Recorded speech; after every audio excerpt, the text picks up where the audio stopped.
मराठा आरक्षणासंदर्भातली ही बातमी आणि 27 तारखेला राज्य मागासवर्ग आयोगाची पुण्यात बैठक होणार आहे। मराठा समाजातील राजकीय टक्केवारीचं सर्वेक्षण होणार आहे। या सर्वेक्षणावेळी टर्म्स ऑफ रेफरन्सेस मध्ये बदलण्याची शक्यता वर्तवली जाते।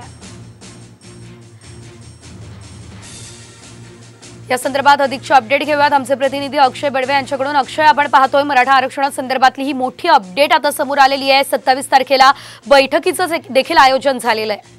सविस्तर माहिती। नक्कीच आपण जर बघितलं तर 27 तारखेला राज्य मागासवर्ग आयोगाची जी बैठक आहे ती पुण्यात आयोजित केलेली आहे। फेब्रुवारीच्या पहिल्या आठवड्यात राज्य सरकारला राज्य मागासवर्ग अहवालाचं सादर होणार आहे। मात्र त्याच्यानंतर जी प्रमुख बैठक आहे ती 27 फेब्रुवारीला पुण्यातील काउन्सिल सर्किट हाऊसला घेण्यात येईल। त्यापूर्वी आपण जर बघितलं तर मराठा समाजाचं सर्वेक्षण करताना टर्म्स ऑफ रेफरन्सेस मध्ये बदल केल्याची शक्यता जी आहे ती आता याच बैठकीतून वर्तवण्यात येते। आपल्याला काही दिवसांपूर्वी माहिती आहे की मागासवर्ग आयोगातले जे सदस्य होते त्यांच्यासह अध्यक्ष जे होते त्यांनी देखील राजीनामा दिला होता आणि त्याच्यानंतर याच्या संपूर्ण सदस्यांची निवड जी आहे ती आता फेररचना झाली असल्यामुळे या बैठकीत नेमकं काय तर्क वितर्क लावले जातात, सर्वेक्षणाच्या अहवालातून काय समोर येतं हे पाहणे देखील महत्त्वाचं ठरणार आहे।